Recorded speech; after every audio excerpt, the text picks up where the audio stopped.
Welcome back, everyone. It's episode 318. It would be just gone 5:30 on a Sunday, 22nd of February. I'm Drift Johnson. Welcome to the Inside Line. We're looking at music Lora training in a little bit. We're going to do a quick rundown on everything I did in the last week. I'm going to go really fast, and then I'll take it slow as we actually look at stuff. How about that? And that way, you could probably just skip this if you're watching later, but it's all interesting stuff, I'm sure. Welcome, everybody. Thanks for joining. Saying hello to everybody in the chat, and obviously everybody watching later all over the world. So hello, Zeus194. Welcome. Thanks for joining. Hello, Mr. Dominic. Probably watching from Dubai. Who knows? Odd echoes. Oh, no. There's been audio problems today. Hopefully the audio is actually happening. I think there was like a dodgy URL that had no audio and I had to restart. So that's probably why it was confusing today, guys. But again, thank you for tracking me down on this fine Sunday. Do you know what? Things are warming up. I might need to defrost the desk. So, first of all, I hope you've got yourself a drink because we're going to do a quick rundown. So first of all, what have we got? As promised, we're going to be taking a look at the music. The music's going to be awesome, so we're going to take a look at that. That's going to be my main focus, but I need to get through the Inside Line. So obviously all of the links that we're going to be showing are going to be available in the Discord. The link is in the description. So, first things first. where did we leave off last time? Last time we were looking at all my cool micro websites for the custom nodes and the skills and all these different things. So what we've got now is we've got the Ace Step 1.5 Turbo Lora Sleepy Platano.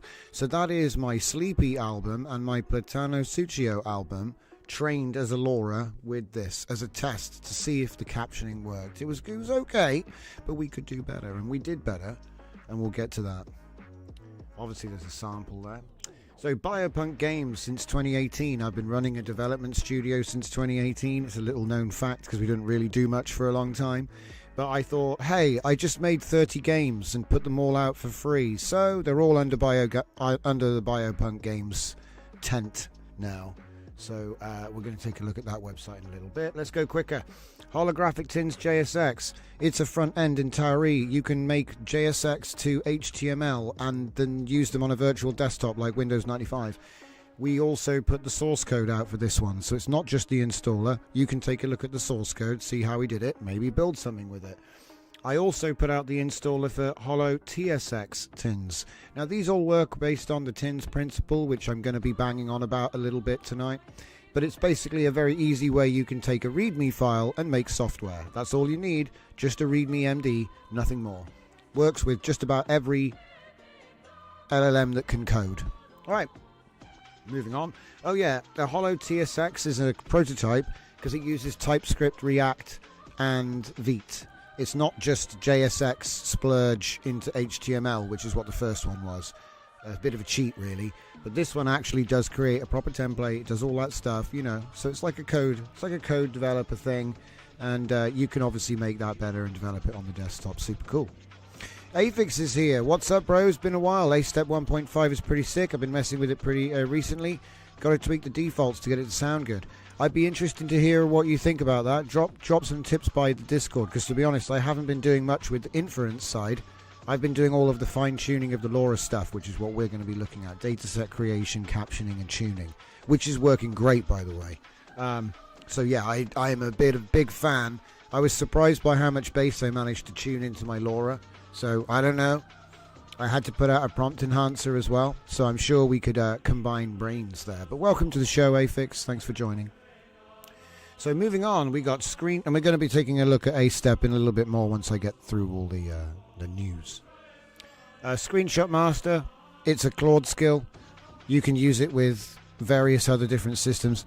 Take screenshots, guys. Headless screenshots with your LLM using Chrome browser or the Claude plugin if you have it, you know, browser control. Ace Trainer UI, which is going to be the main feature, so we'll get onto that in a bit. Steam Deck Olama. So Olama on the Steam Deck, written by Claude Code on the Steam Deck as a web UI, running Gemma. It's great. You can just clone it onto your Steam Deck and run it. It's kind of funny. New Origin AI website. We'll take a look at that. Captioneer 6 goes straight from video to dataset. Ready for training. It splits the videos. So I put a 45-minute video in. It dumps every second. Obviously, you want to curate out some. But the point is that, yeah, it'll automatically caption. And it uses my persona system. So you can customize the behavior of the captioning in that way. All right, uses OpenRouter API. I think Grok 4 Fast is the cheapest one. You can argue about quality. Next is Banana in Painting. This is a website and a Tauri desktop app. It uses Mask in Painting, which is often a feature missing from Banana inference web UIs. So what I've done is I've done my own implementation as a, I think it's actually a JSX. So that means essentially it can just be implemented straight into anything in just about any form you want. It's the guts. So I put that out. And then a Sonnet 4.6 showcase. So we did a little mini website all about Sonnet 4.6, and it's got a Substack article. And then we go back to it. Yeah, I've updated it, made multi-image input. Yeah. You know, so you can in-paint and then put the thing in the mask. Yeah. So multi-image. Oh yeah, the MSI release. So it's desktop and web. We get on to Dragon's Heaven, an anime from 1988, which was inspired by Mobius. The artists that work on it were inspired by Mobius. It has a very unusual style for an anime from the 80s. So we decided to do a big project on it. I made 0 prompt, 0 ENH, and 0 edit profiles. I made an enhancer, prompt enhancer for any LLM, and then we made the prompt list in Zenkai. So you can use that with all the good nodes we like to use. And that was all built off of the captions, which we used to train the Lora, which was built with the Captioneer. And the Captioneer had a custom persona for that show. You see what I mean? So it's all... I forget what I called it now. Anyway, we'll keep going. PSD templating, essentially a similar thing for web UIs where you can have a Photoshop template, which has been pre-filled with things like frames and text overlays and logos and stuff. And it'll just take the image that you want and put it in there and save it out. So it's like a post-processing Photoshop templating system. It's exactly what it is, PSD templating. It's got a live website, and I think the code is up there. Okay. Sonification canvas. I saw something cool on LinkedIn. This guy had this Mac thing, which you could do this with. And so I couldn't get it because I don't have a Mac. So I went on his website and I found out what all the features were. I put them into a TINS. I created a TINS with the TINS skill. And then we implemented the TINS. And now I have the app. So you can even add images to it and stuff. Essentially a little thing goes from left to right and it plays back noise. And you can control all that stuff. So, you know, it's like a synthetic noise generator, but you paint on a canvas in various different ways. You can mess around with it for... So anyway, I think did I put the code out for that? Live, we'll check. But the point is, it was reverse engineered from a features. You know, like websites have like a promo. Oh, our website does this, our app does this, you know. So it's that. Reverse engineered from that, make my own. Anyway, like I said, I like to test the reverse engineering every now and then. We call it White Room, I believe they call it White Room. TINSers can do that. I forget. Maybe I got it wrong. Clean Room? Anyway.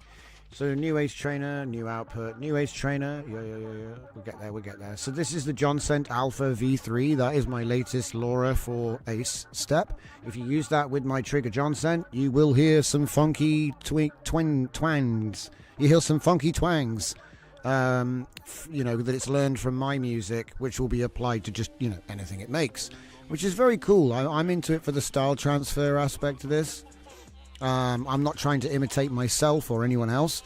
I'm more interested in what it thinks my style is, and then what that sounds like applied to other things. That's my angle on this. But I know all types of people will use it for all types of things, because I like making instrumentals, to be honest. I pretty much exploit the vocals to make them say nothing, so it's fun. Anyway, so the CARF system. This is designed for narrative assistance. It's been developed on top of the Tarot system, and it goes to addressing character authenticity. So character authenticity language framework. It has a full website, full tutorial, and then it also has a Claude skill. So you can just use it. There's plenty of examples on there. Authenticity is not a preference, it is the product. In other words, if you change your franchise too much, no one will want it. Moving on. Autonomous crop. So this again is another little thing you can put into your little web UIs. I do recommend making your own web UIs, guys. It's much cheaper, and you can get access to a lot of stuff. Obviously, it's not for everyone, but yeah, it's fun. So autonomous crop, what it does, it takes a bunch of images and it does bbox in the browser to just crop, and you can choose what aspect ratio you want. We'll take a proper look at this, you know. I'm just trying to get through this because I did a lot since the last show. I did a lot. So we've got the batched meta node, the game that I made the game assets for that we'll be looking at later. Those assets were made using this system.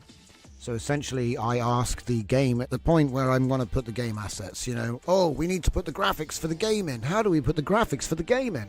Well, I have an interesting approach for this, and it ends with those nodes. So first you tell him to write you, because I've got a JSX component which is a user interface that allows us to upload assets to the game, and then it will bake us a little asset pack in all the right format with everything correct, so that he can just import it into the code, hard code, right? But it's essentially like a little modding UI that allows you to just add anything, and oh, does this look good? You can just literally see it working in the game. So the editor is in the game, and then you just hide the editor. So it's still in there, but no one's using it, you know what I mean? And essentially what's happened is you've just baked the assets in, haven't you? But how do we get those assets? So we trace it back. Well, we used Comfy UI to make them, obviously.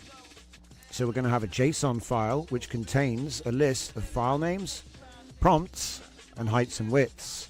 And that JSON can be made with the skill, which comes with these nodes. So what the skill does is it looks at the art handoff document, which you get your LLM to make. So you're there making your game, and you go, oh, we need a whole bunch of textures for all these different things. Assess the code base and write me an art team handoff document containing all the textures for everything I need in my game.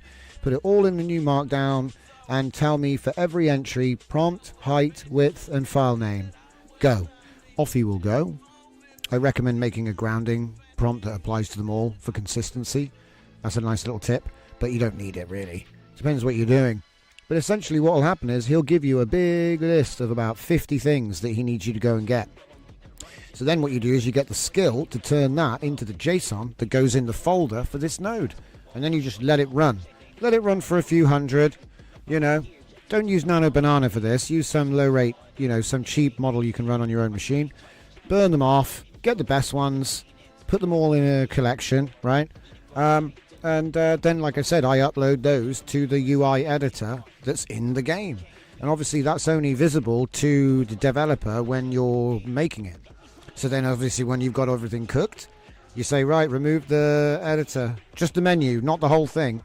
You won't want to be ripping out loads of code at that point. But the point is, you know, that's it. You just hide the editor. It's quite cool. Worked pretty well. And it made making lots of different images much quicker. I will admit though, I didn't use the width and the height in the end because I wanted to do the crops myself with that batch tool, which I showed you earlier. So, you know what I mean? So there it is. Next, the TINS directory. So I've been going on about TINS, right? TINS. We've been going on about TINS, okay? There is no software. It's almost a year old, and it's the gift that keeps on giving. If you use a TINS plan with just about any good LLM, you will get good app. And the better they get, the better the app gets. So it's a system that benefits from the AIs getting better on their own, because we use the weight of the LLM rather than trying to code everything. If you ever read a TINS, you'll see what I mean. It's just a very well structured plan that includes all of the things that you would need, if you see what I mean. But it doesn't do it in like such a strict way that the AI can't just go like, oh, actually, I know better than this. You see what I mean? But all of the things I make for me, and then I put them out open source, because I know that when my clients come to me and say, hey, Drift, can you do this? Can you do that? It doesn't even matter, because it will be different. It will always be different. Every time it's different. It's never the same, because we're always making bespoke stuff. It's all custom, right? And I think it's going to stay that way, because sometimes it's not just about, because the AI can make anything, but it's making it all work together is the bit that they're coming unstuck on at the moment. If you use my methodology of making precision TINS mid-project, you'll be fine. But I don't want to go on about it. The point is, let's just get to the meat here. So if you go into the game section, so I would say you could be a complete novice if you take these plans and put them into a Gemini or maybe even a Grok. I'm not sure. I haven't tried that one for a while yet. Definitely a ChatGPT, definitely a Claude. You know, all of the best coding models will be able to create game. It will make game. And in the process of making game, you can steer it. Now, some of these are experimental, right? So you never really know what you're going to get. Most of them are based on, you know, genres. So, you know, you have various different things. And also, some of them did fail. Like, what is it? Motocross Mayhem actually failed. But I think I know how to fix that now. So maybe we'll go back to that. But the reason was physics. The physics was the problem. Okay, we fixed that with Desert Harvest using Canon.js for the physics, so it's different physics engine. Anyway, we've got all these different games here in all these different types of things. I recommend the Mech Warrior 2. But anyway, that one there is a nice one, React Warrior 2. Obviously, it's in React 3.js. That's the whole point. We're trying to do accessible web games that are understandable as well. Like anybody could just look at it and go, oh yeah, okay, I see what's going on. Right. But we'll take a more look at that in a second. So let's just get back to the top. So I think I managed to do it. I think I did it, guys. I think we did it. We managed to get through the highlights. So let's just say Sleepy Platano V2 was the test Lora. Okay, that's superseded now by the Johnson Alpha V3, which comes with the captions, the Lora itself, which was at 5,000 steps. I don't know why I put an E there. It's not Epoch 5,000. And then I've also put my T2A ENH Aces 15 Turbo Refined, just in case, you know, I don't know how you do your prompt enhancement, but I wrote a prompt enhancer which works pretty nicely based on the examples that were given by the Ace Step team. So that's all there if you want to do that. We'll get back to music soon. Dynasty Z Turbo 2 is one of the latest games that we've made. You can check out all of the games on Biopunk Games. There's a lot of them here. I don't think it even shows them all. Yeah, there's a lot of them there, okay. I think they're all playable in the browser, so go ahead and have fun. Some of them are probably a little bit broken, and I can't say that every browser in the world is going to work, but they are all fully playable demos. So, yeah. We had a great time making all of these, and no doubt they'll get remade and remade and remade, as we're going to see later. So on to the next one. So Holographic TINS JSX, as promised. The full source code is here with all of the plans that we used to make it. So you can trace that through if you want. Holo TSX is available in the beta release, so you can download the MSI. Uh-oh, SpaghettiOs. Yeah, just refresh it. There we go. So we've got the MSI and the EXE. Suspicious. That doesn't look right. Well, whatever, okay. Screenshot Master plugin. Obviously, this would be a Claude skill. So you can upload that to Claude, put it in the folder by unpacking it if you do local. Alright, and it's actually containing a whole bunch of stuff. It doesn't just contain a skill.mb. The .skills contain a bunch of extra bits and pieces, which are very useful. Ace Trainer UI will be coming back to in a little bit, so we'll keep that one open. Deco Llama, I already spoke about that, so yeah, Olama on Steam Deck. So this would be my new Origin AI portfolio website. It's in shuffle right now. You can unshuffle it to see what the latest is. But essentially every time you load the page you get something else. There's hundreds of projects on here, and to be honest I need to update it already. I only made it like a week ago. It's already out of date. There is also a showcase which is going to show some images that were generated on this platform. It's a bit of a demo in itself because it's actually a Firebase Cloudflare serverless full stack. It's not on my server. Anyway. Oh, and it has all of that cool embedded vector search stuff, which is very nice. I can't wait to start adding all my images in there. It's got like a bulk import. I got so many tricks on that thing right now. Anyway, Captioneer 6, this is actually ready to go. It has an initial release, so you can download it. It combines DJZ Stripper, which is my video to keyframe dump, and Captioneer 5, which is the persona-based captioning. It was used to do both the M8T, which is my Mobile Suit Gundam 8th team style Lora, and then it was also done to do the Dragon's Heaven. So both of those are also on Hugging Face. I forgot to show you those. Those are also up there. They are WAN Loras for doing WAN image. Afix says he put some tips in the Discord RE Ace and linked a GPT OSS variant which works well for full local open claw or consistent local tool calling. Okay, we'll have a look at that. It's always interesting. I must admit I tend to just write skills. So I don't really use stuff like OpenClaw myself. But I know that OpenClaw runs on skills. So what I try to do is teach people how to make their own skills, and then when you want to use OpenClaw, you're not limited by the templates.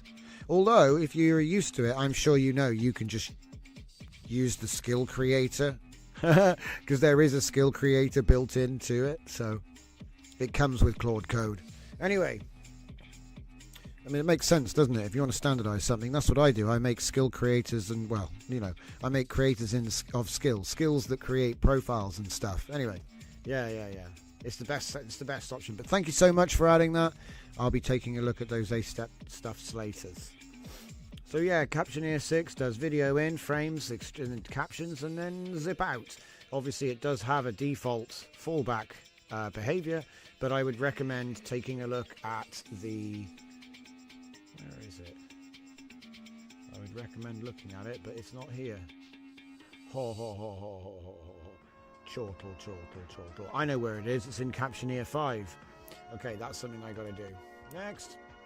Banana Pro in painting. As I said earlier, it does have a multi-mode now. You can't see the button in this screenshot because it was an earlier version. But yeah, essentially, it does Nano Banana Pro in paint, but it's direct with the Google, so there's no middleman. It's just your API key with your Google account, and it goes through. But it is actually genuinely doing the masking, which is something which you have to do. You have to do structured prompts with their API.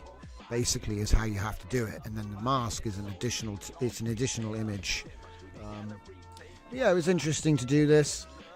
With the multi, it's possible to have, like, for example, for this image, instead of just removing it, which is what this was for, quick touch-ups.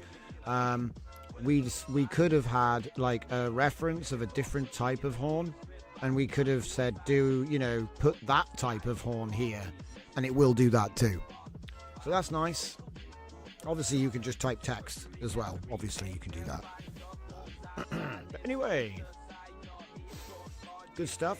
Like I said, all these things are good for integrating into your little web UI, dashboard app, whatever.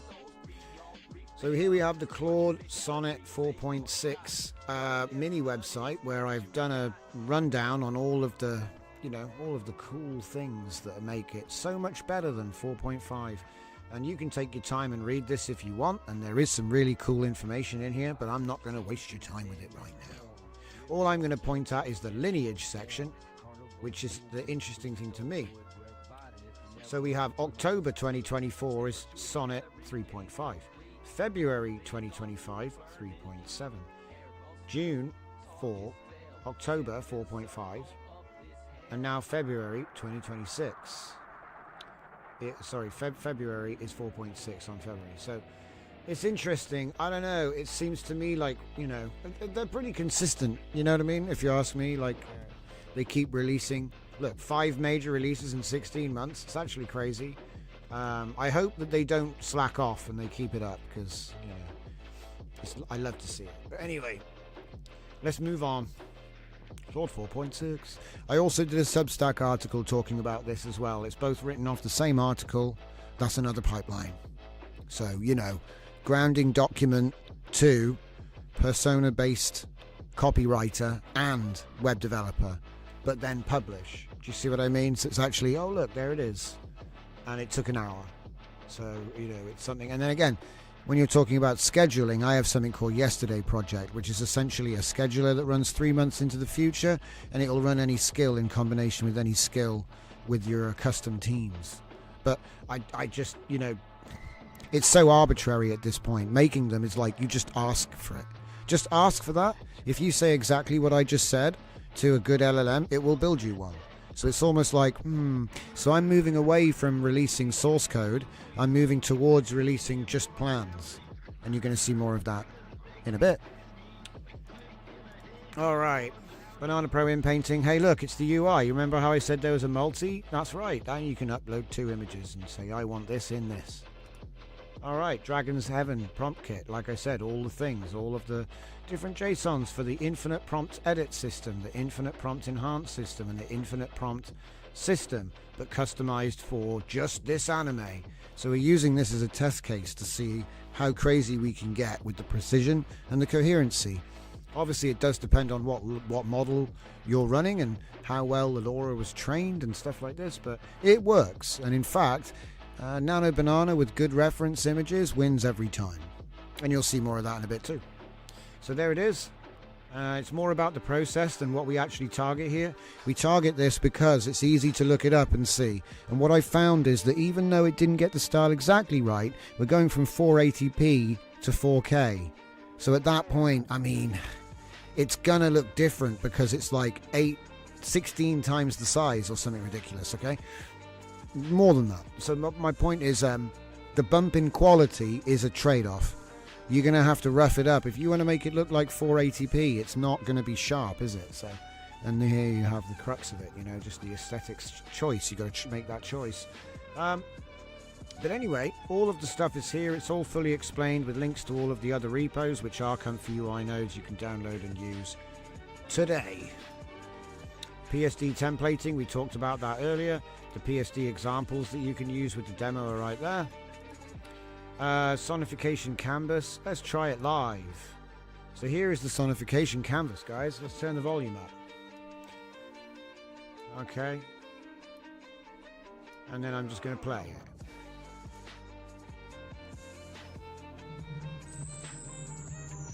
And it's making weird space noises.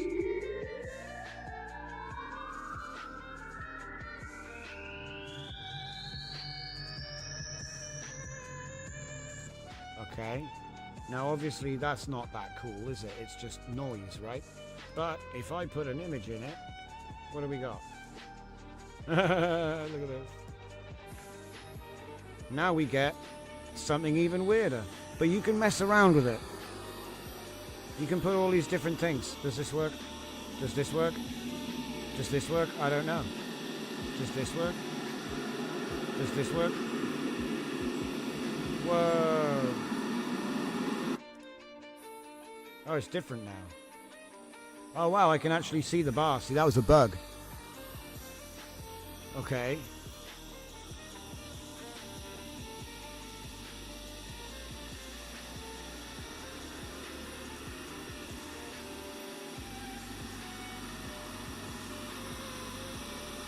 Anyway, nice noise generator, Johnson. What are you going to do with it? Don't know. I just thought it was cool. Right. Next. Let's see. Somebody just said in the chat, yeah, the skills I make. Yeah, the skills are how I make yeah, exactly. That's how you make the model sing. Somewhat related. Perplexity pay-as-you-go API billing is cheaper than Claude for web searches. Oh, and it does web searches. Yeah, that's interesting. Yeah, if that's what you need, then it makes sense. I would say nothing is really better than anything else because you're going to have some trade-off somewhere else. Like, for example, if you go for one of those big plans, it's going to be 4 times cheaper than what everyone else is paying. So the API becomes a bit of a joke. But that won't be the same forever. They want everyone to sign up, so they're kind of giving away the price. It's not about the price, it's the usage limits. And if you need to use it, you know, you're going to pay through the nose. I can remember paying $40 a day when I've been working professionally on this stuff, easy, when you're on a project. And now it's down to 20 a month, you know. But that's because you got the plan. You got the plan. So actually it's not, is it? It's like 200, right? But then how different is that from having the Gemini Pro? So you can have unlimited VO. If that's what you need, that's what you pay for. Do you know what I mean? So I think there's products placed everywhere for everyone, you know, and they'll suit you or they'll suit someone else because, yeah. But I do think it's money well spent. If you found a cool way to save money, I would say just watch out for their usage limits because that's what they'll do. They won't change the price. They'll change the usage limit. It'll get tighter. You see what I mean? So, yeah, because it's like the illusion of value, the perception. You know, you can get away with tightening up without actually moving. It's like a goalpost thing. Say, oh, well, you know, we got a lot of users, and for the performance, we're going to be doing this and this and this and this. But the prices will stay the same. Don't worry, guys. Anyway, who knows? Totally worth it to make a perplexity skill. A perplexity skill, yeah. I think I did actually have like a perplexity. I wrote a perplexity search into a bunch of my apps last year. But what is it? Open Router. I do Open Router. It's prepay. You put $10 on there. It barely uses anything. You can do Grok 4 fast. You can write an entire book for 14 cents. So it's really a question of what you're trying to do. You know, there is no right or wrong answer, so I don't even get into it. Do you know what I mean? It's kind of like, do you like a Ferrari or do you like a minivan? And you can have two guys argue about that all day, and neither of them are wrong. So I just think it's like the car market. You're going to have, there's a type of car for everyone, you know? So that's kind of how it is. But yeah, let's move on. Ace Trainer. So we're going to get back into that one as well. Calf skill, I already explained that one. We can take a quick look at the website. So authenticity is not the product. This was using the tarot persona skill to validate certain things. So for example, if you take a look at a bunch of these different things here, they all lost because of various problems which this system would have spotted and prevented. So if this was implemented in the writer's room, they never would have made these mistakes in any of these movies. And you can go ahead and read up on that if you're interested. So yeah, like I said, it's over on scuffedepoch.com/calf, literally CALF. And interestingly, you know, we've got a couple of case studies and various different pieces. I mean, you can see here a quick example. Star Wars Luke Skywalker, he starts off as the Fool, moving to the Star, or the Star Emerging, I believe it's called. And then you've got Empire Strikes Back, Return of the Jedi, the Star emerging to Strength. And then he just becomes the Hermit in the Disney sequel, which is why people didn't like it. It's like your eyes don't see it, but your brain does, to quote another famous person there. But anyway, there's lots of stuff in here which is kind of cool, ways of fixing it. We have a Ready Player One example. Very cool, very cool. All done with the research, and then that gets folded into a skill. So then when you're doing planning of narratives, you can avoid this, whether it be a video game, whether it be a TV show or a novel, whatever. DJZ Autonomous Crop. So this is what I've started doing, okay, guys? The source code is ephemeral. I've been saying this for over a year now. There's no point me releasing source code. I might release an installer so you can just use the thing I built, right? So like an MSI or an EXE, like an installer for Windows, you know what I mean? It might release something like that. But to be honest, it's kind of pointless bringing out source code because the AI models keep coming out so fast. And let's be honest, if it's built with AI from a plan, I'm just going to release the plan. Because the joke is, right, say in 6 months when I've forgotten about this app, but you really like it, you can come along and execute the plan with Opus 5.4 or whatever we're on then, you know what I mean, however long it is, and then this plan will make a better app. So I say there's no point releasing the source code. There's no point. You will make it yourself in 5-10 minutes from this plan. Look, just take a look at what the plan looks like. Look, description. Do you know what, this doesn't look like a legal TINS. ASCII layout, look at that, look. I'm a bit suspicious about whether this is a legal TINS. But it's all here, you know, all of the stuff is here. Okay, and does it say TINS at the bottom? It doesn't. I think he cheated and didn't use the skill. See, I've noticed that Claude is a bit smart, and he knows what TINS is, because I've obviously used it thousands of times. And I know he remembers, because sometimes he gives me a JSX component when I don't even ask for it. One time he actually made the entire game. All I did was ask for a plan. I was like, what's taking so long? And he's like, I've now delivered the game with all the features. I was like, they didn't ask for that. He's like, oh, well, you always do. So he clearly learns from your patterns. But anyway, I even disabled all the memory stuff because I don't like it conflicting with my research. But I've just noticed he does it, so... Anyway, the point is I've started releasing the plan. So that means if you see a README and then like a release section or it's got a link to the live, you know, so you can go on and you can just use it right here, you know. So let's just, you know, it's loading the AI model, look, client side. It's very cool. I can't remember which B-box detection we used in the end, to be honest. It's kind of not, you know, I don't know. So if we just grab a couple of these, they're going to be quite hard to do. Wait, what? What just happened? What, do I have to do them one by one? I'm pretty sure I don't have to do that. Well, anyway. So if I just do detect, and then say I don't like this one. Oh, I don't like that one. Okay. Well, we can change it. And then when I do the thing, you know, it'll give me a zip with all the images in it. So yeah, it's just a productivity thing, but this isn't an app. It's a module. It's using Coco. There you go, Coco SSD. So that means you can actually put in a thing here. You could say woman, and it'll try to crop the woman, right? So that's the idea. Various different sizes, blah, blah, blah. The idea is you can take it and implement it into your own project. That's the idea. But rather than giving you a JSX with an implementation document, I just give you the plan. Just give you the plan. You can make it yourself. So what you do is you tell the LLM, here's the plan, adapt it and integrate it into my code base. And then give him various instructions, like if you actually want to make it different. You see what I mean? So in this way, I've given you a live app to use or to preview from the perspective of you're going to use the plan to put it in your app. So that's, you know, the new approach. Because why bother giving you source code when your AI is just going to rip it apart and rewrite it himself anyway? You see what I mean? It's kind of pointless. This is why we made TINS nearly a year ago. Because we figured out that if you have a structured planning system, it self-informs, and you know it gets better, because if you make the plan with a newer model, the plan is also better. So not only do the plans improve by being executed by newer models, but the newer models will make better plans. So it's just going to continue going like this forever.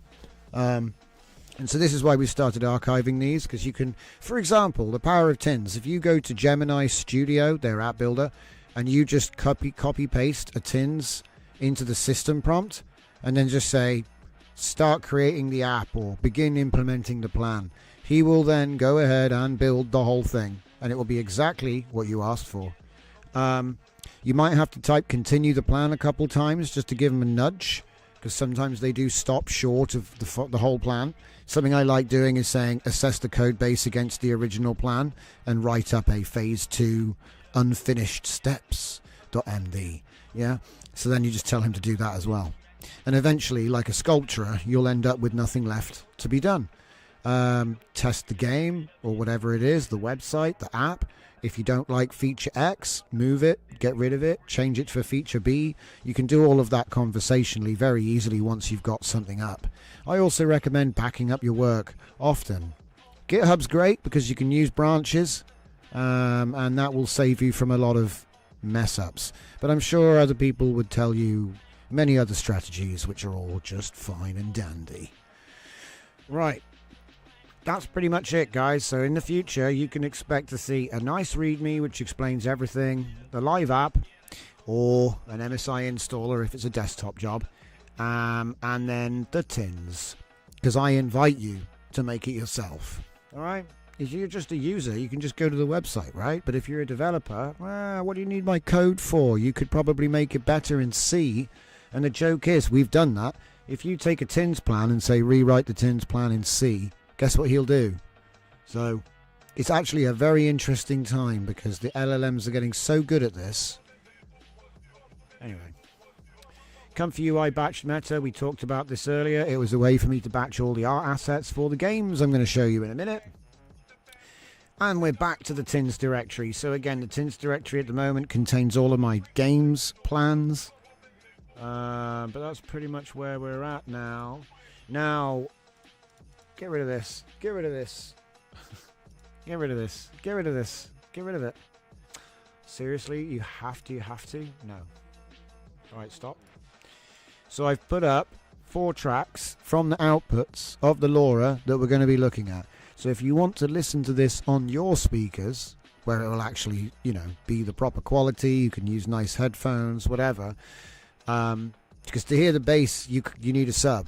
So you have to have either a good headset or a good speaker setup. Obviously, you can still hear the tunes, and that's cool, but, you're missing a lot when you don't have the bass. So subwoofer needed. But yeah, essentially we got 4 tracks, which are using my Lora with completely different prompts to try and show you how you can get all these different electronic sounds. Yeah. So that would be over there. I'm not going to play it right now because you wouldn't be able to hear it anyway. I'd be playing a speaker into a microphone. But that won't stop us from looking at the Comfy UI stuff in just a minute. So we got one more thing to get to.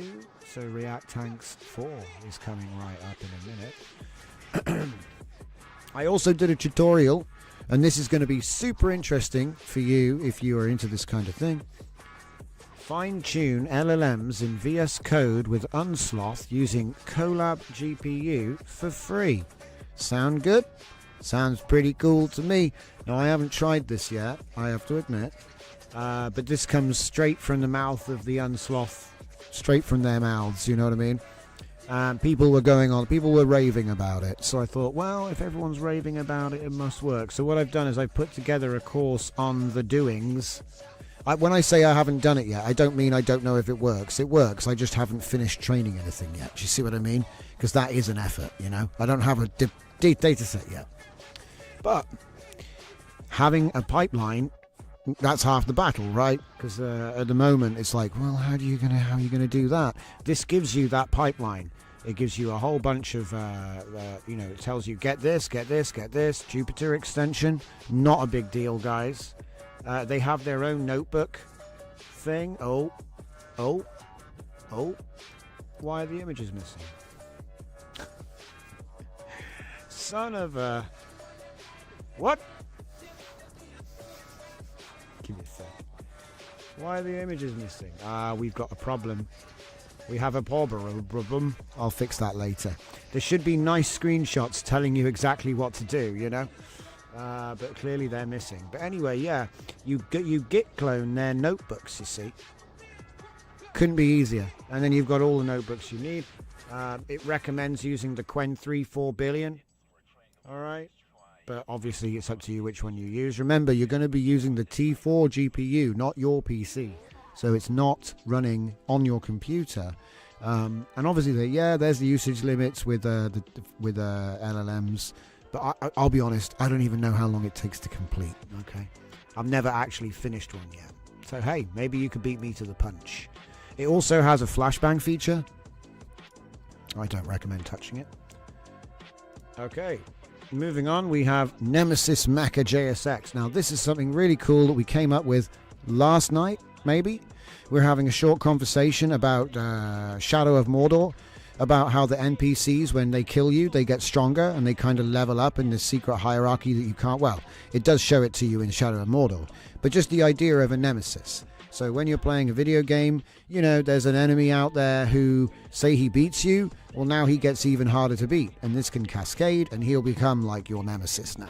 So this is something interesting, and we put it together from the perspective of being a Xeon pilot in Gundam. So the Gundam is actually the villain here. The Gundam is the villain that keeps killing all of their buddies. So yeah, it's an interesting... And like I said, you got a live demo. So this is the interface. It's nothing crazy. But the idea is if I send a weak mech into battle, he gets beat. And so this guy gets promoted and he gets a better mech.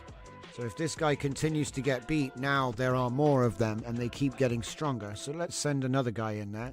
Oh, they still get beat. Let's get another guy. Oh, we managed to kill one of them, right? Let's take him out. And you see what I mean? And so you end up with this win-loss, win-loss, win-loss. Obviously, I'm tipping it in its favor. If I use my ace pilot now, he actually gets beat. Whoa, he's beating Char Aznable. Your tricks won't save you now. Not with this machine. See, he's got the Gundam now. Even the ace pilot can't beat him. So yeah, this is, like I said, it's an interesting way of having a deeper NPC system in your game. You'll see why in a minute. I'm going to be putting this in tonight. But anyway, that is the Xeon Nemesis system, which was a proof of concept. It works great. And it's, like I said, it's a JSX MD. So as I said before, I've given you the TINS plan, which creates the JSX markdown file, which, you know, is creating the system. Obviously, I don't need the front end necessarily, but yeah. So that's that one. And then we're back to the TINS again. TINS. We've looked at Captioneer, Ace Trainer. Right, there we go. We're good. So before I get into the React Tank stuff, I am going to go check the plumbing. I'll be right back in coffee time.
Man, my coffee time is dated. We need to redo coffee time.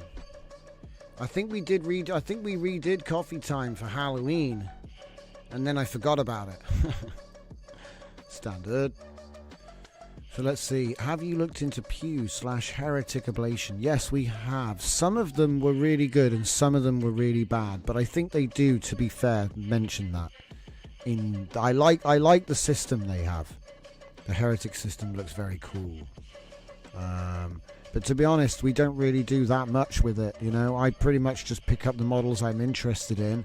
I get the juffs I like, and if I like them, I keep them. I'm not that opinionated on it, you know what I mean? But yes, I have heard of them, and they are very cool. At the moment, though, if it ain't got tools, I need tools, man. Okay. Get back to it, shall we? Where are we? Where were we? I'm back. Welcome back, everybody. Thank you for waiting. I got a coffee here. So what we're gonna do? We're gonna look at React Tanks 4. Now, React Tanks 4 is a direct rewrite in Opus 4.6, but it's using the TINS plan that was written in Sonnet 4, and we already put that out. So if you go to my Biopunk games, you'll already see there's a React Tanks on there. You can play it. It's, you know, it's fully finished and done, shipped. So this React Tanks 4 is like, you know, well, yeah, it's the fourth one. There is a level editor, just like before. You can place things around and all that good stuff. You can load up the various different levels and see what they look like. None of these levels were made by hand. All of this is just generated, okay? You know, you might say, oh, it shows, but I've seen far worse than this. This is actually pretty good. So you have all these different maps, right? Now, if I go in to start the game, we have our wireframe tank. Let's go to the Overlord map. Let's be orange. Oh. Now, the plan was refined with, what's the name of the, Carmero, which is John Carmack and John Romero. So I got a building principles skill. And so it's got a couple of things about it. And basically it's like, you know, Doom principles, you know, it's fast. It's got to be fast and it's got to be fun. Okay, I don't know why it leaves the trace behind. That's probably my fault. But it's a fully working game. You know, it's very arcade, right? You kill everything, you win. Simple. There's one more. Where is he? Where are you? Okay. Got it? Next arena. The bunker. Oh my god, the bunker. I'm getting hit. There are two ways to aim, manual and auto. I'm just using auto at the moment. Manual, obviously, you have to actually aim it, so.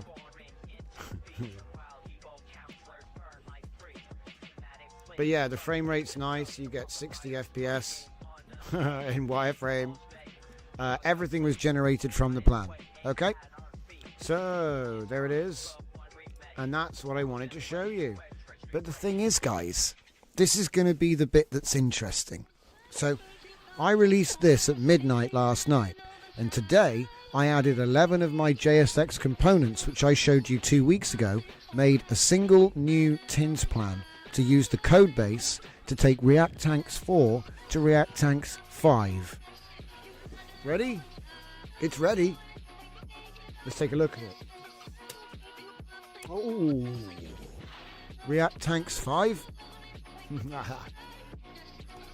In the settings, we've got, see the laser frame? That's the laser frame JSX, right? Okay, we've also got the shaded now, the shaded wireframes. We got the custom Nano Banana pilot profile pick. We've got the wingman support. We've got the buffs and the different colorations and all this. Okay, we can edit our home base, which we can pay for score to buy buildings. It's just decorative at the moment, but it works. So let's go into the game and enough talk, Johnson. So this is the same game. It's got a bit of drift on there because I'm Drift Johnson. All right, got to scroll out. This is my home base. See in the top left corner we have an infinite dungeon. So we have the infinite dungeon. We have the Tron sounds for the tank. Don't know if you remember. We've got proper drift mode if we hold the button. We've got a boost mode. Oh, and it looks ridiculous when we go over the thing because I never did the pitch. Watch this, there's no pitch. It only goes from left to right. Now, I've never actually seen an enemy in this game yet because I think I can look around with left and right. Yeah, I can. I've never actually seen an enemy in this game, so I thought we may as well just see if I can find an enemy before I move on to the music. Oh, it's a labyrinth, but don't worry, guys. I made it so you can just drive. Whoa! Whoa! Okay, I'm in an enemy valley. Enemy valley detected. Press C. X. Where's the enemies at? Oh, I see it's got grass here. I think the terrain is still too crazy. I turned the resolution down to 16 to tone it. But I think what it does is I think it thinks that I'm small, if you know what I mean. I don't see any enemies. Oh, what happened? I pressed fire and my turret's gone. That's never a good thing, is it? Man. Hang on, do I have to stop? I've just noticed the radar isn't working. Am I upside down? What happened to my turret? Oh well. There's nothing to shoot at anyway. Oh, here we go. So it is updating. Right. So anyway, the top left is the dungeon. And you got to think, the first game was made today. And then this one was made today. So obviously this is like a new biome, wilderness. Do you see how it thinks you know what I mean? It's like the scale is wrong. It's like the entire game scale needs to be bigger. You know what I mean? It's like, this is what I would look at if I was say I was a mech or a jet plane. This would look great because you'd be flying over all this, you know. But I'm a tank, so I'm like, let's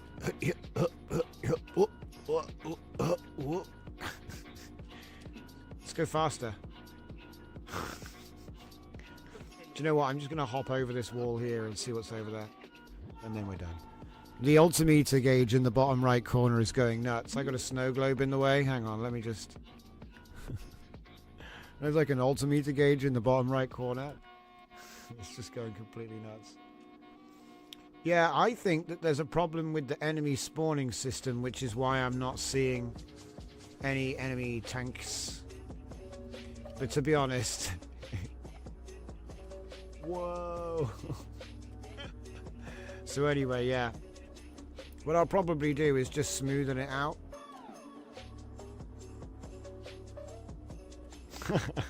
Made something. We've made something. Yeah. Hey, I know. Just make the tank hover above the ground a bit.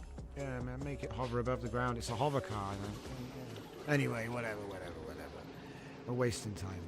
Okay. You can save the game. You can return to home base. There's actually a whole bunch of NPCs with their own artwork and stuff in the game. I'm planning on doing more stuff with this. You have different... Oh, I never showed... Oh, I can't. There's no enemies. Alright, well, that's it, guys. That's that one. So, yeah, this one will be getting an update because it's clearly not finished. It's there's no enemies. Bottom line. You can't do a dungeon without enemies. But, yeah, what we did there, though, was we've converted it to open world and added a whole bunch of features which you would expect without costing performance issues or anything.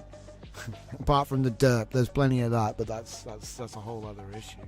Okay, that's done. And I don't know. Let me just check here. Is the plan in here? Is the Carmero React Tanks Carmero?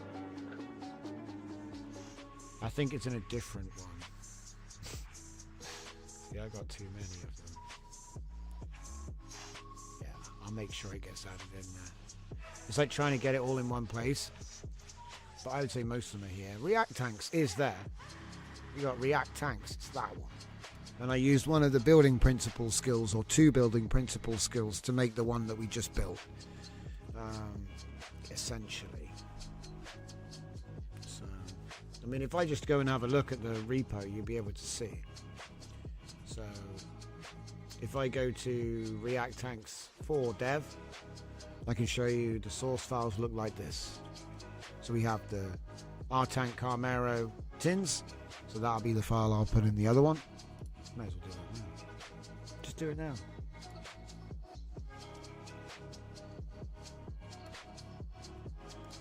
Just do it now. There we go. What? What? He's being cursed. Give me a sec. He does this sometimes. You add it and you get 2 and then you can't do it. Try again, mate. Probably Chrome. Alright. So that's now in the game section. We now have the new... Where is it? R-Tank Carmero tins. That's the one I just did. So anyway, as I was saying, if I go back into the repos... R-Tank... you can see it's just the game, right? It's just the game. So we have the R-Tank Carmero TINS, and then we have the Stage 2 loose ends, which is, like I said, the stuff that he didn't do in the plan, right? So there it is. But to make the V2, to make it truly open world with all the procedural deterministic terrain and the dungeons and everything else, I used a bunch of my components, which we obviously looked at before. So if we take a look in here, you'll see that's the public one. I meant to click on the dev one. So in here, you'll notice that actually it's all these JSXs. I've just git cloned them. So I've gone git clone procedural terrain, git clone attitude, get me engines, explosion engine, you know, for the explosions, laser frame. You saw that. The puppet JSX is actually just for the dungeons, because there's a complete dungeon simulation thing in here with the puppets. Anyway. RPG dialogue for the call-outs with the little profile pictures and the chat icon. Wingman support, so you get a little airstrike. That's for the airstrikes. And then the NPC visuals editor, which is working with the RPG dialogue, and also with this. It's compatible with both. And it enables that secret editor in the game to put the banana assets in. And then finally the 0 bytes 3D combat layer, which uses position as seed to do all combat calculation. So you're not actually doing physics. There's no physics. There's no, you know, what do you call it? It's not doing a bunch of random dice roll stuff with projectile physics. If a player tries to do a thing at a location to another player who is at another location, it can just use 0 bytes to infinitely determine the result with lots of layers of complexity. So that means you can parallelize. You could have thousands of combat events taking place at once, and it doesn't cost anything. So it's just a different architecture for an experiment for real-time combat. Anyway, we'll move on. But the point is, here's the Art-Team asset checklist I was talking about earlier. There's the NPC chat editor app adaptation. And where is it? Here we go, the R-Tanks implementation plans. As you can see here, there is no single source of truth. We're going to take the R-Tanks 4 and we're going to turn it into R-Tanks 5. Obviously, it refers to all of those gits. So you've got to have them all there because they're not in the plan. You see what I mean? So you have to have all of these. But you don't need them in the actual... I can delete them once I'm done. It's like the ultimate auto rag, I guess. I don't know what you want to call it. It's precision tins is what it is. And so, yeah, then it does like a crazy amount of work. And everything gets integrated. It's very good. In the end, you just have to debug the few bits he missed, because he does miss a few bits. But you just pick up on that and it's go. Like I said, the enemy spawn system has got a problem. I'll tell him the enemy spawn system's not working, and he'll go, oh yeah, I put a slash here or something silly. It's usually something silly. And then, you know, it's like the code was actually working. It's funny. But ultimately, in the end, you deploy this as the web app and off you go. Right. So now we get into Ace Trainer, the main feature. We're going to blast it. So like I say, I want to recommend the songs because, you know, it saves me the time of playing them back on here. It would be nice, but you won't be able to hear it in good quality. So if you want to hear the quality of the output, it's on the SoundCloud. I didn't do any mastering. That's literally what it comes out sounding like. Okay, so how about we see if I can find the workflow stuff now. There we go. Get rid of this.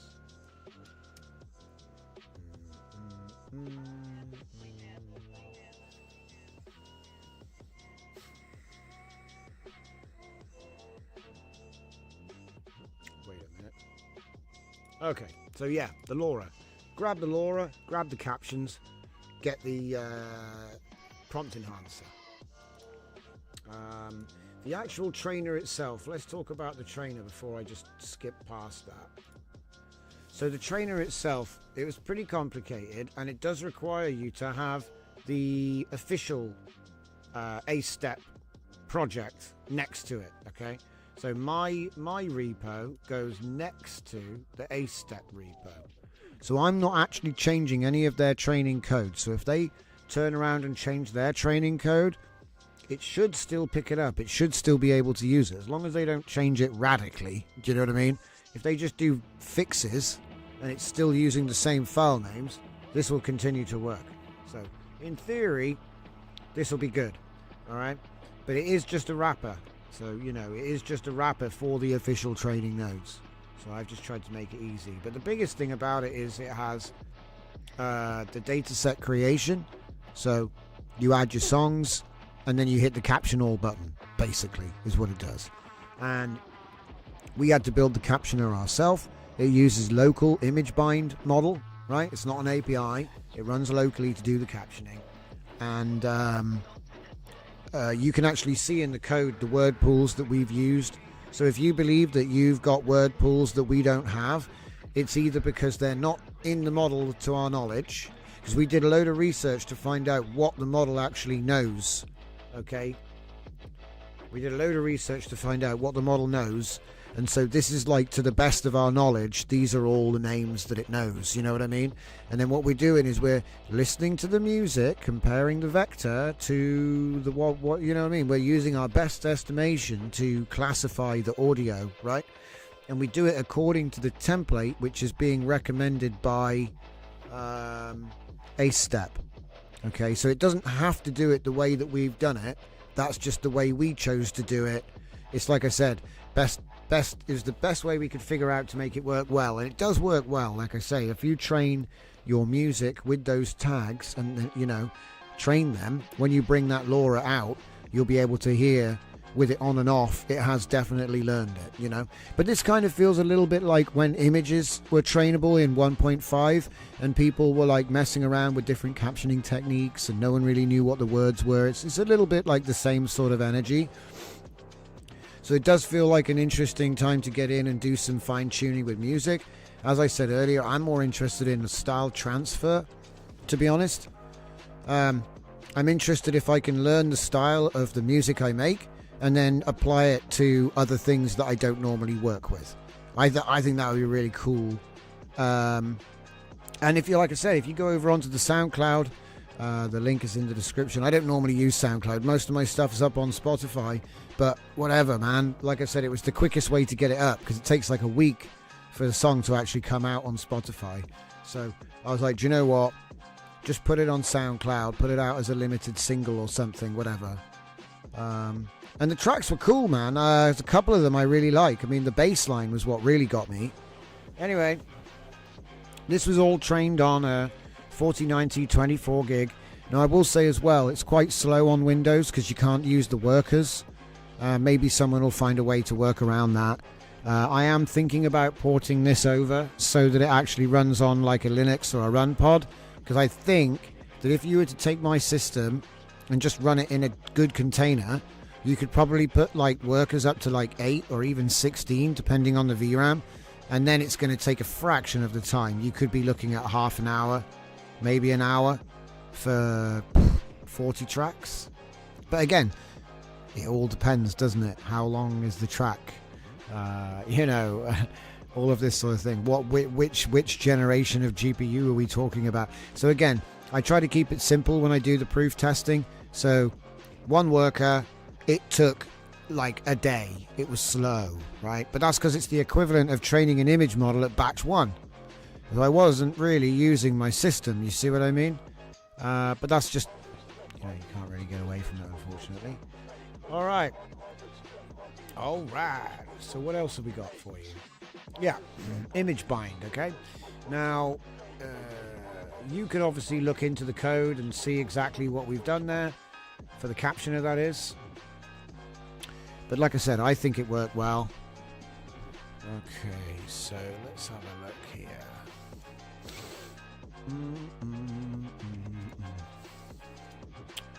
Right, this would be a nice, clean workflow, I think, yeah. So we'll just explain what's going on here, because it's actually really easy. Top part up here is your enhancer. So I use Zenkai ENH, which is just a markdown loading system for Comfy UI, okay? I write a lot of prompt enhancers, which are called ENH files. It's just a markdown. And I also put my key in there, yeah? So I've got my my key for Open Router in that file. That way it's not in the workflow. It's just referring to a file that you can't, you know. But I've also got the markdown for the audio prompt enhancer. This is text to audio. It's an easy natural helper ACE 1.5 turbo. So what this does is it's an anything to ACE prompt enhancer. Yeah. So as you can see, what I've done is I've said create John Cent style funk instrumental Chicago funk dark fast drift 130 BPM, which is actually an audio prompt. Okay, that's actually an audio prompt where I've just said, I don't know why I said create. Anyway, we don't need the create part.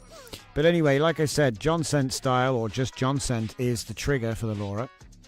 And then output the response as a one line single paragraph, because LLM has a tendency to talk about it. You know, when you ask him to do something and he's like, oh, I'm thinking, well, maybe not thinking, but he'll go, thinking, I'm going to do this, I'm going to do that. And then eventually he'll give you the prompt. So what this does, output the response as a one line single paragraph without feedback or commentary. It's a nice little thing that can sometimes clean your output to make sure it is just the prompt, right, which you're going to be generating with. Now, again, because I didn't really need to put the trigger in the front here, to be honest, actually. Look at this. I think I've been moving things around. See, if I just do that, that's better. But yeah, so the prompt that comes out obviously doesn't have my Lora trigger anymore, so we're going to put that back in front. You can use whatever string concatenate nodes you want. All I'm doing is I'm taking this enhanced prompt, putting it into the middle of the burger, and then I've got my trigger in front. John Cent style funk instrumental. You can pretty much put anything after that and it will activate the Lora and try to do something. Okay, so that's what the top part does. But to be honest, you don't really need it. This is just an optional thing which I find does improve. It does improve the results, yeah. But if you don't have that enabled, really, it's just going to be...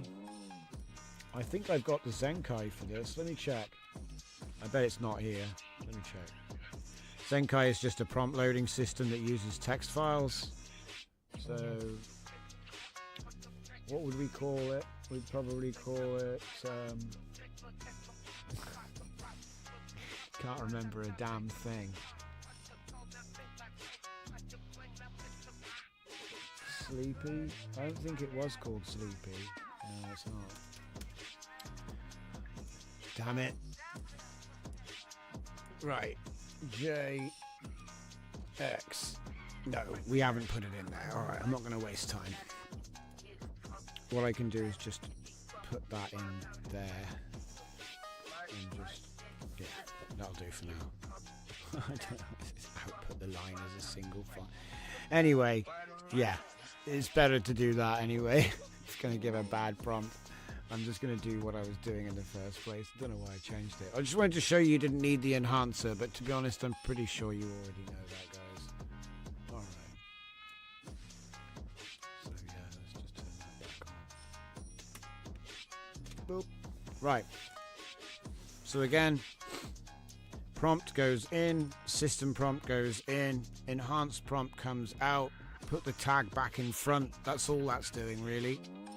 And then you have the actual thing. Now let me just have a look and quickly see if there's anything. A minute.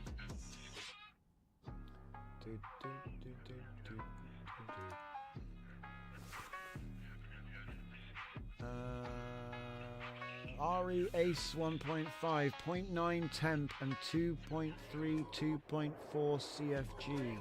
That's interesting. He says brass and horns often feel tinny. Yeah, that's why I did my fine tune. You want to try with my Lora and see if it helps that as well. Flash attention and 8-bit reduce. Yeah, I'm not going to go that far. But good. That's a good suggestion though. Yeah, it's a bit too much. But yeah, 0.95 temp. See, I don't know if I have temp. Let me have a look around here. because I just have the checkpoint. So my LLM is, it's just whatever the clip loader was. Where is it? Temperature? No, not on my end. Not on my end.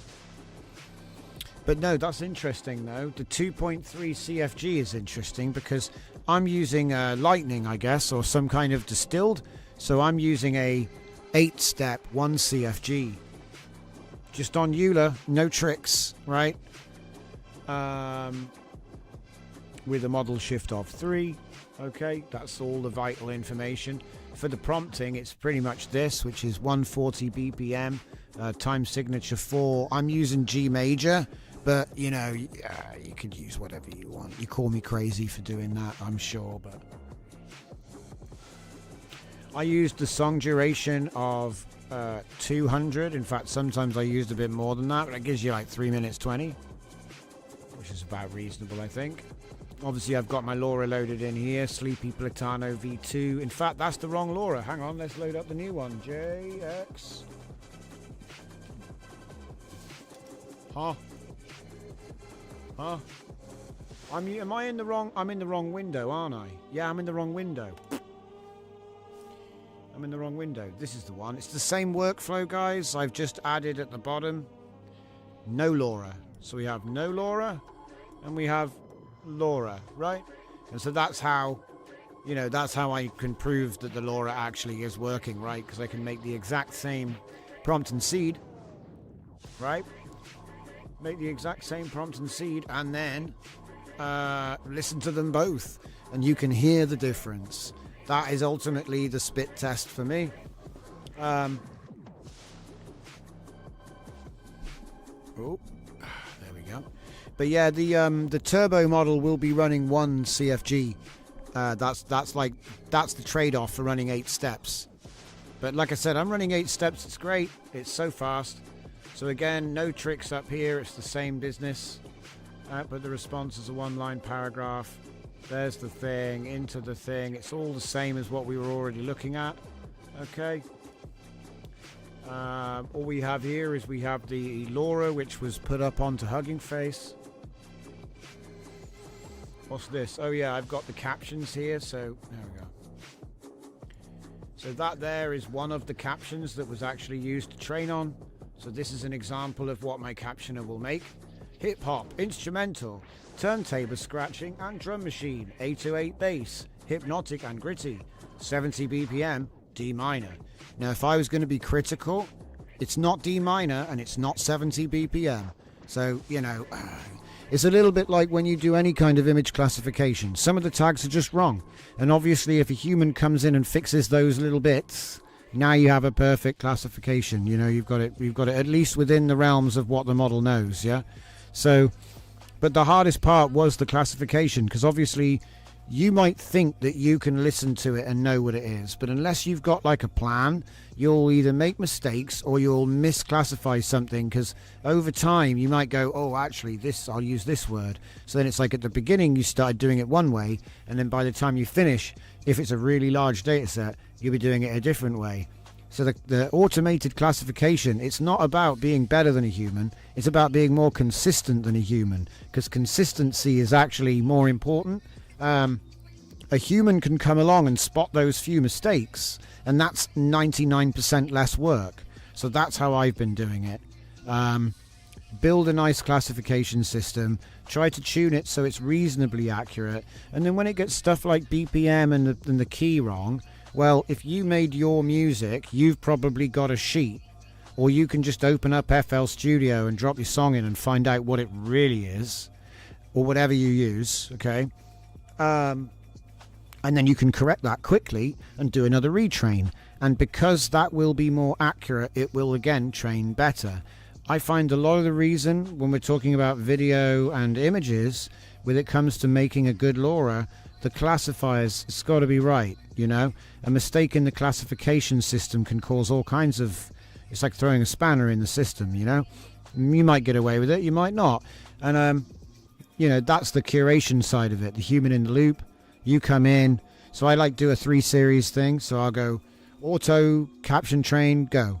And then I'll refine the captioning system train again, and then I'll curate those captions. Every single one I'll go through, listen to the song in this case, make sure it's right. Maybe I'll add some captions from the list of known captions by the model. But the point is, by the third dataset refinement, that Lora will be the best one. It just will be.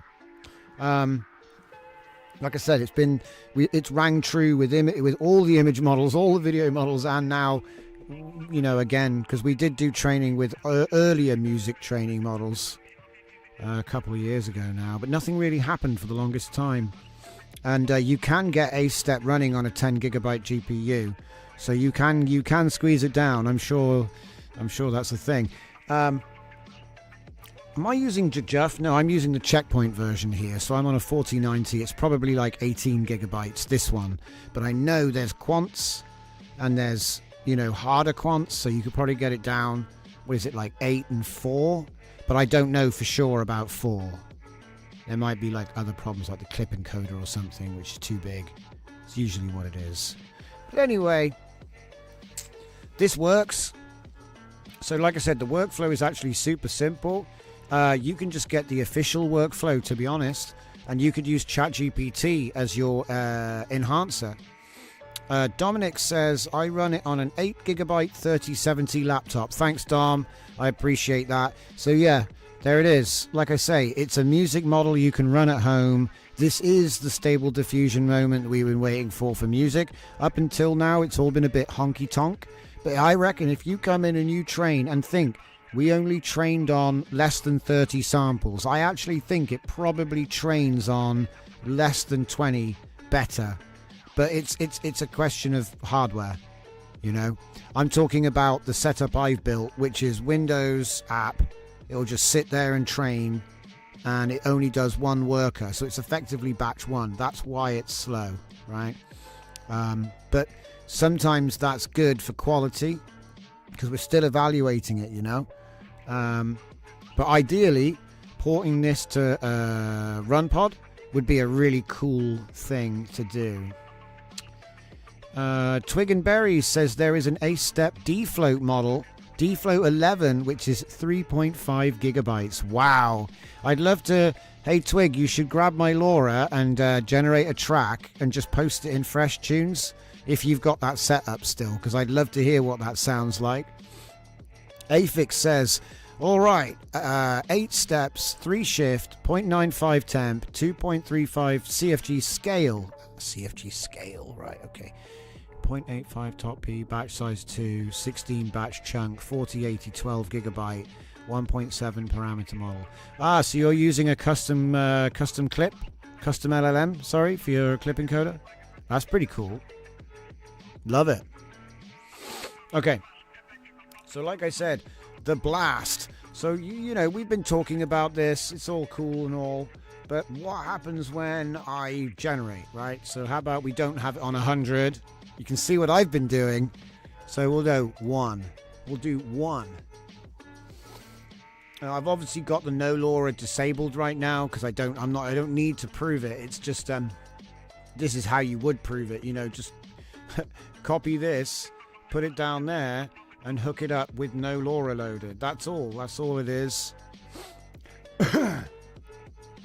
Afix says the one that ships with the repo, just the larger model. Right. See, what I'm doing is I like to do the testing with the accessible populace version.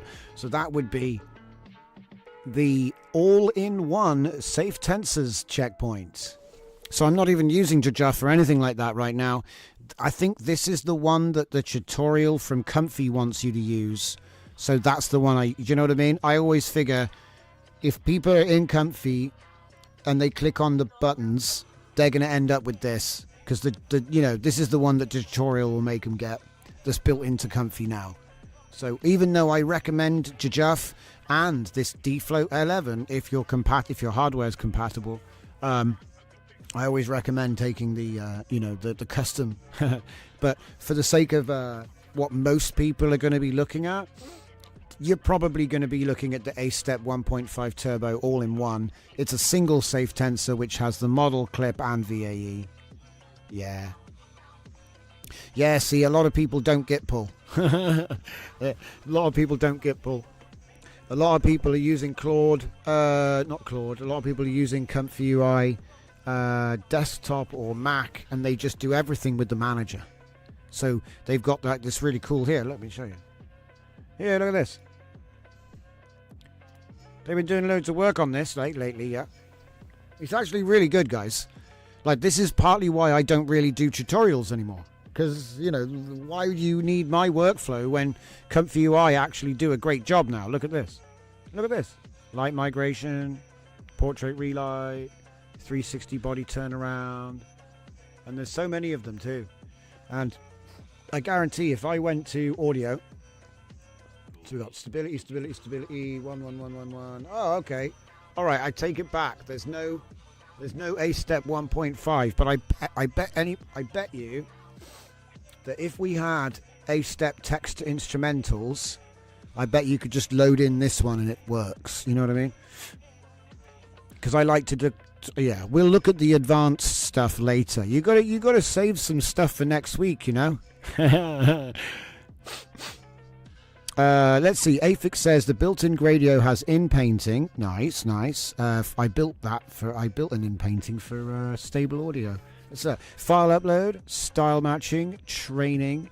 It's way nicer than older A-Step. Yes, it is. I agree with that. Well, maybe I can, because the thing is, my UI isn't for inference. I didn't build an inference API. All I built was the trainer for making the Loras. Make the data set, caption the data set, and then train it for you.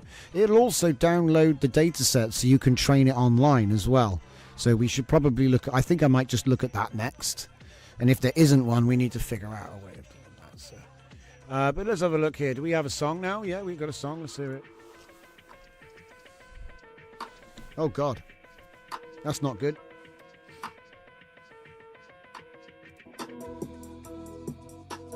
That's better. Feels a bit flat though. E minor, that's why. Go for G major. Or just C. Can I just have C? No. No C for you. Okay. So the first run is always slow, but I wanted to show you this. Yeah, of course, it's turned yellow then. Right, there we go, ready? Oh. There. So you got to think, it's generating a 3-minute 20 song right now.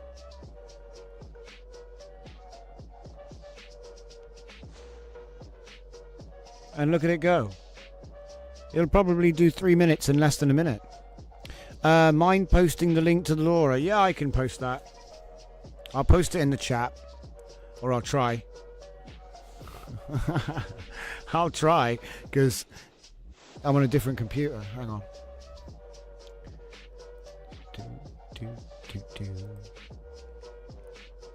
Where's it gone?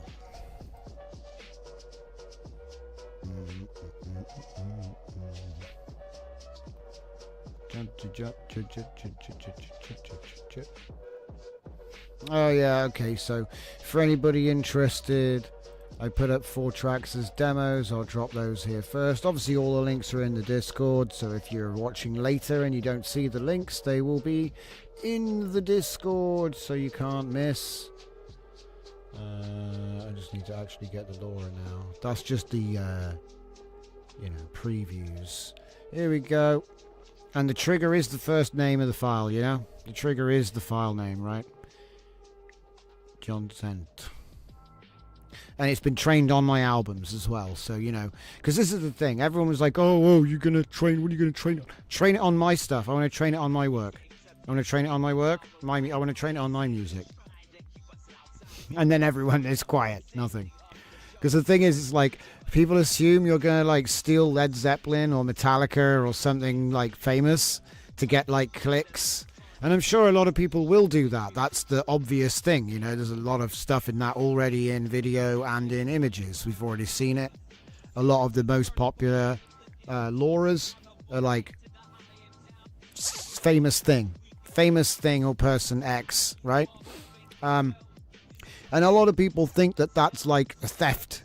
Oh, it's a theft. And I'm like, yeah, but hang on a minute. If I just make some random nonsense, how do you know it looks like what it was supposed to look like?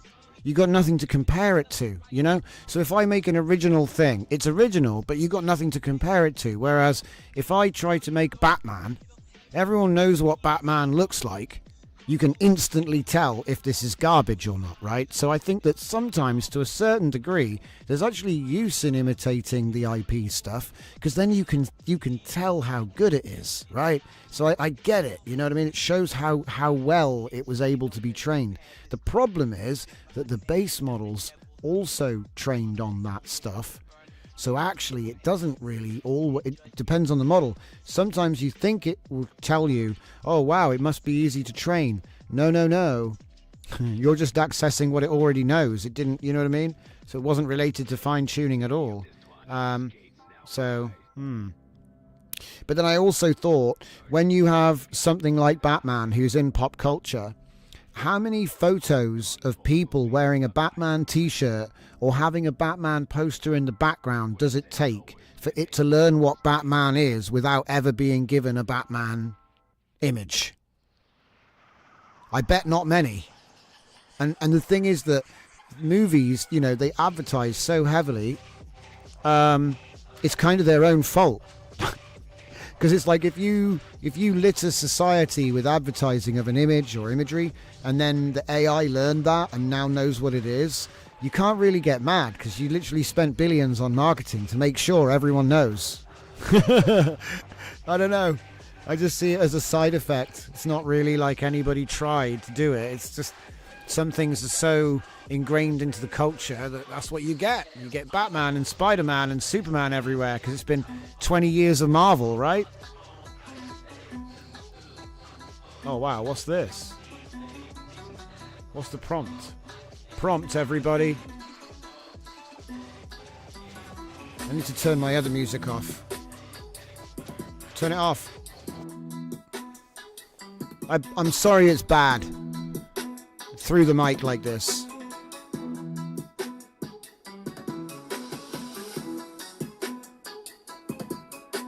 It is the prompt.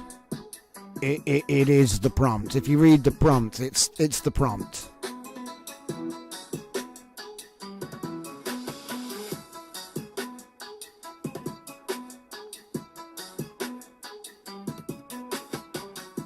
So just so you know, I'm not deliberately trying to make funk right now. I'm using funk style to apply to whatever this is. You see what I mean? That's what we're actually doing. And then we just inject our Lora trigger in front. Like this. Now, the way I'm using the enhancer, it's completely like... It's not like I'm not targeting anything right now, if you know what I mean. It's trying to make a prompt which is going to hit the model because I'm trying to evaluate the model.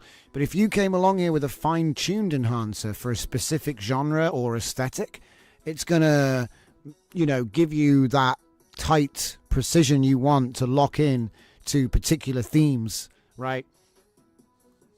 I'm sure there's even more you can do with it. I mean, we're just getting started with this thing, you know? Because the thing is, it's like I trained 2 out of 50 albums that I have, and we got an amazing result.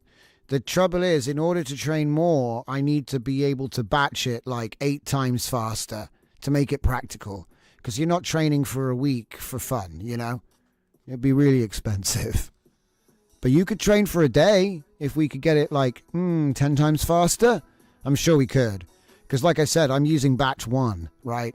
So batch 1 at 18, you could probably get a 96 or a 100 plus GPU, and you might even be able to batch that at 8 or even 16 if you... Whoa. But anyway. So then, yeah. Let's make another one, yeah? So different track, right? So that's the prompt. Is it going to do more Japanese stuff? Yes. 180 BPM. I don't think it is. A lot of it, you know what? A lot of it is like hints, you know? A gritty, cinematic instrumental. Okay.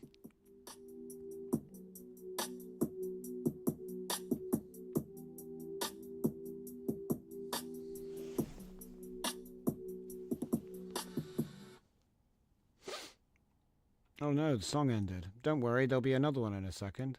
See, the funny thing is, they don't last long. Here, let's just drop this one down here so we can actually see it's playing. There we go. Right, any minute now we're going to get another one, so. Okay. But yeah, I'm really, really happy with it, like I say, and you just download this. It runs locally on your machine. If you've got a GPU, it should pick it up, and away you go.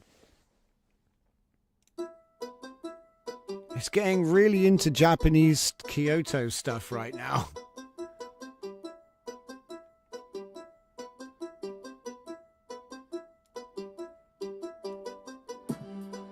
What the hell?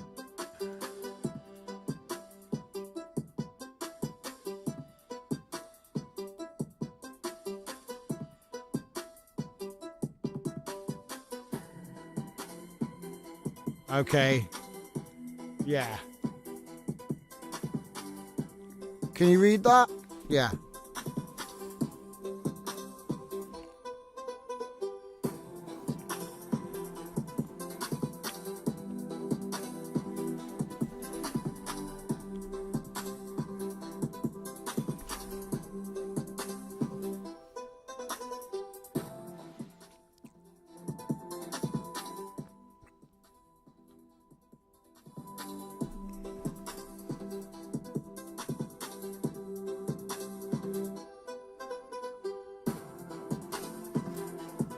It's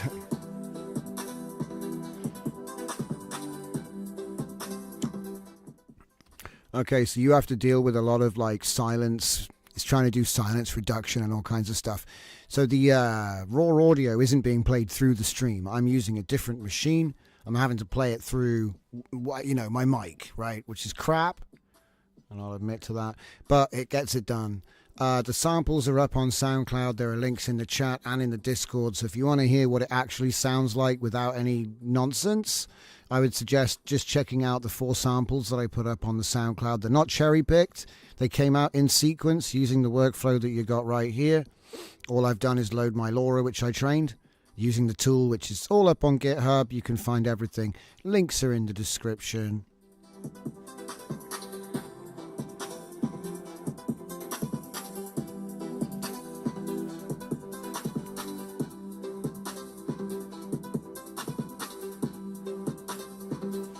Yeah, it's definitely learned the funk house, guys. Do you know what I mean? Like, you can kind of hear it, the funk and the sample of the synths and everything. You can hear it. It's kind of gone with the break and everything. Yeah, the workflow is available. I'm going to put up another one in a second with like a higher version number just to make sure. May as well just show you where that is. So if you go on my GitHub, you've got the DJZ workflows. There's thousands of workflows up in that pack now. I say thousands, maybe it's only hundreds, but it's a lot. So we'll get this workflow. Obviously, it's got the dummy down there for testing. It's a nice way to prove your Lora did actually train. It's just to run both at the same seed. And then if they sound the same, I'm sorry to break it to you, but it didn't train, right? I haven't had that problem, but I know people have that problem. So what we're going to do, we're going to name him V20. And that way you know that you've got the one that we're looking at right now.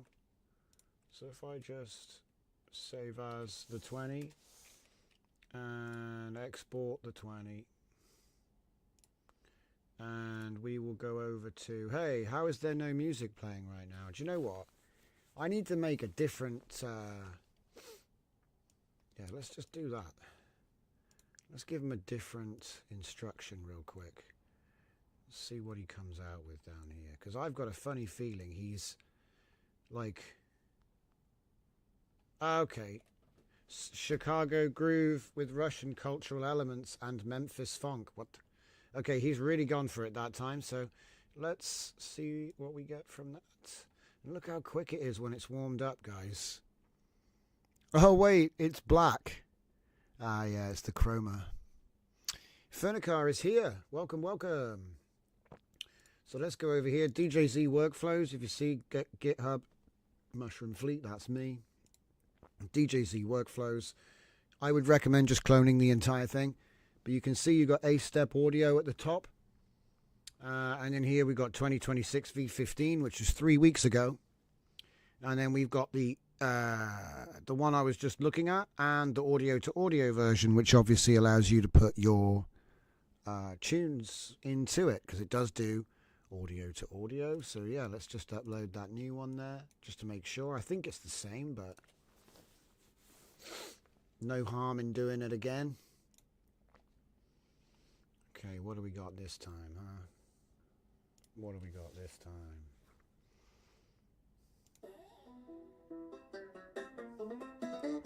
It's like a banjo.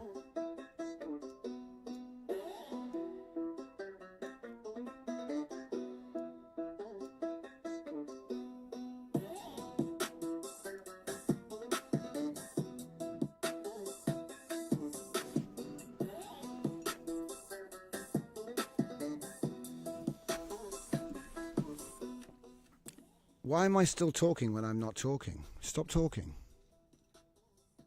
Is he stuck? I think I broke my I think I broke myself, guys.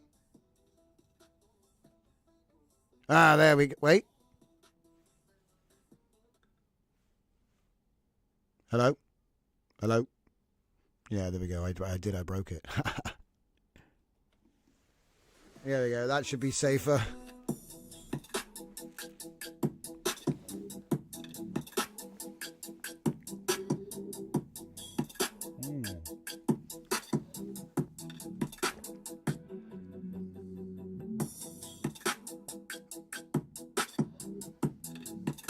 That's funky.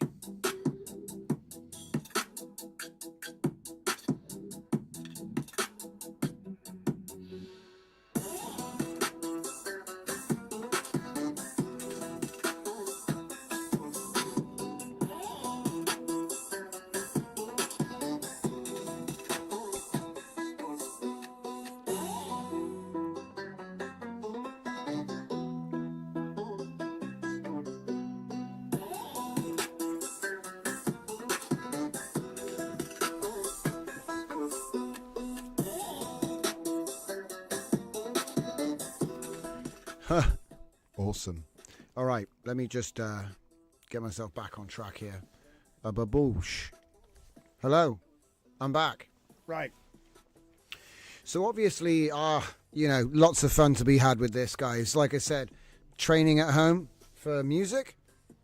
Just take your favorite samples and try to, you know, like I said, I took a couple albums, I put them together in like a little triangle, and then I tried to get the style of that.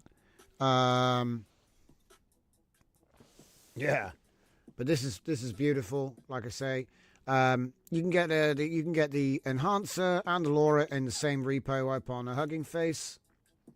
I'm just using the standard repo. I wouldn't be surprised if using the G-Juffs and all the good stuff's still going to work nicely. But yeah, essentially it's just throwing the tag in front, just like with images. Accordion. Hey, that's a good idea, you know. Say accordion. Just say accordion in here. With accordion. I'll say accordion main. Accordion main. No. All right. But yeah, I've been having a great time. Like I said, I just put badge to 100 as soon as I got a good setup, nice prompt, nice settings. I just let the seed do the work. I say, give me 100, you know. And then I'll listen to them all in a big old playlist, and I'll be like, "Ooh, yeah." Because the funny thing is, if you got good headset or a good sound system, they just sound totally, totally different. Oh, look, he's nearly done already. Look at that. We're going to get our jokey accordion. Has it got accordion in there? Distorted accordion melody that weaves hypnotic Eastern European inspired phrases over a relentless 4-on-the-floor kick pattern with thunderous overdriven 808 bass that rattles with a heavy saturation and sidechain compression. Love it. Alright, any minute now we'll have our song. Bosh. Okay.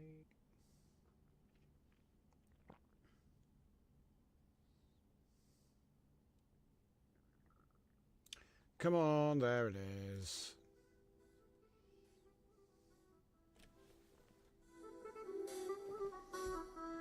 Where's my accordion?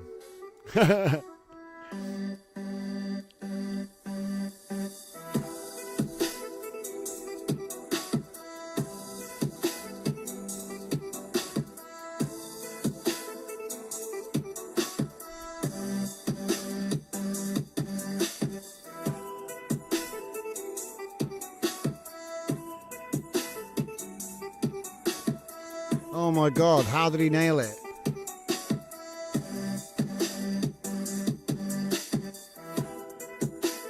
Dude, he nailed it. What the hell is this funk accordion? I mean, I appreciate it's very hip hop, but look at the prompt, right?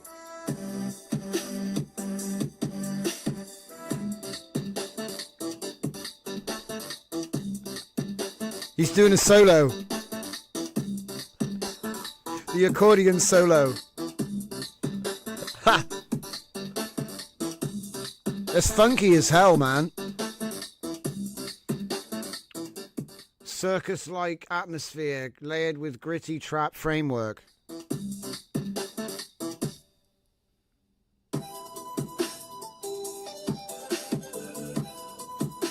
Oh my God.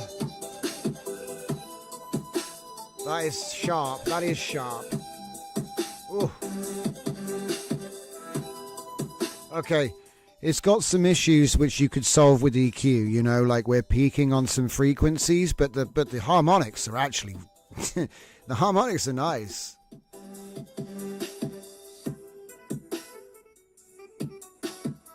That's crazy. Can you think of anything else? What about a chainsaw with a harmonica? Anyway, like I said, it's not for me to mess around. That's for you guys to have fun too. Like that's the whole point. The tool. Let's have a look at the tool. Where is it? Is it here? Yeah, it is. Come on. You're in front and center. Come on, show the people what you're about. I think it's Python app. Just Python app Pi. There's doubtless there will be a requirements installation, I'm sure. Okay? I'm trying to keep it simple, right? We also did a Linus Torvalds code review with one of my skills. Flushing toilet baseline. Yeah, that's what some people like that. Oh, it's already running apparently. So yeah, it's already running. I didn't need to run it again. Okay, so this would be the trainer. So yeah, sorry about the eyes, guys. Unfortunately, some of it is white background. But the way it works is really simple. You add your tracks on the left. Okay, let's zoom in a bit. Yeah, zoom in a lot, right? So name the data set, name your trigger, add your MP3s. They appear on the left. You then use next, and you can even use the arrow keys, right? And here what we have is that's the prompt, that's the file name. Okay, here's the track. All right, you can even listen to my music. It's a different vibe though. And then you can hit auto caption, right? And that's going to do its best with the meta image bind model to perform impossible classification. Well, that's what Gemini said when I asked him about it. He said, no, you can't do that. But Opus wrote it just fine and it works, so I'm not going to complain. You know, it is funk hip hop. You know, I mean, yeah, does it have, I mean, look, if you listen to this song. Here, ready?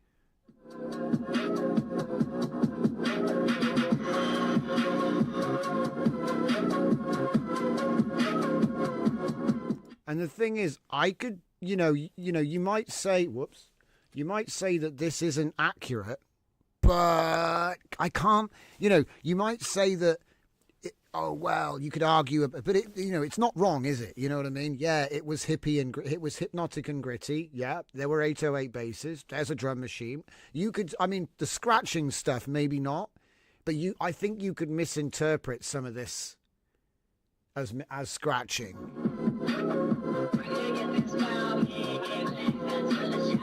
I think, you know what I mean? I think, I'll let the AI off for that. That sounds pretty good.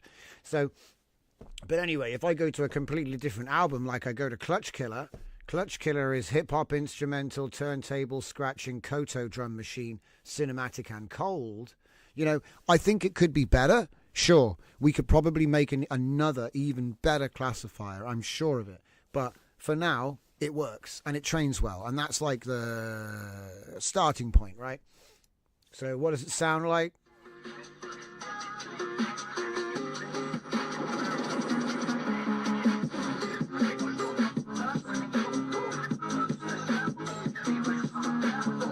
Again, hip-hop, yeah. Instrumental, yeah. They're not really words. It's not really singing. It's just samples, Turntable scratching, there wasn't, it wasn't like going, Ricky, Ricky. It wasn't doing that, but, it does sound like turntable sampling, at least. But anyway. If you did have lyrics, you would obviously uncheck the box and put them there. So it does do that too. I just mostly make instrumental stuff because I like making soundtracks and art and all that kind of nonsense. But yeah, you export the zip, right? Obviously, it'll tell you that you've actually captioned everything. So you have to go through and save each one. It's like a lock-in, you lock in every single one. And then you can export the zip or go trainer. And when we go over to the trainer side, if you've ever trained a model before, I've tried to make it look as familiar as possible, okay? So first things first, the official trainer, it uses Hugging Face dataset. So the first thing we got to do is convert your dataset that we just made into Hugging Face dataset. So here it says outdated. So we can put a name in and click the button. It's going to do the thing and break because I'm mucking about right now. Don't worry, yours won't. And then we go to training configuration, and then as you see here, we can get it down. I actually trained on balanced, not this one. I trained on rank 64. So there's still experimentation to be done to figure out what the best rank in alpha is. That's another thing that needs to be solved. We're using cosine restarts with gradient accumulation 4. But the workers are fixed to 1 on the Windows implementation. So much faster on Linux because you could have at least 4 with the same hardware that I'm running here, if not 8. So anyway, that's the thing. When you start the training, it's going to make a bunch of logs just down below here. The only thing I'd say watch out for is it's an 8 gigabyte checkpoint. Every time it makes your Lora, so every 500 steps, it's going to save a Lora, but it'll also save a checkpoint, and that checkpoint will be 8 gigabytes. So that'll fill up your hard drive pretty quick if you didn't know to leave a load of room, because you think, 5,000 steps, every 5, that's 10, that's 80 gigabytes of dead checkpoints, okay? So, and obviously it will stop the training if you run out of space. Now, I did go in and say, I only want the last 2, but I think it's some kind of file permissions thing where it doesn't like letting the script delete big files. Fair enough, okay? So I would just say, keep an eye on it and delete the old checkpoints. You don't need them, just keep the last one that it saved. Okay? That's pretty much all you need to know about that. The other thing is there's a visualization section which does real-time 2D projections of the latent space, the Lora output, and the prompt embeddings, but it doesn't work. So don't worry about it when you try to use it and it doesn't work. I added it in as an experiment, and I don't think it works. So, yeah, bottom line. It's there, but, yeah, it's kind of dead.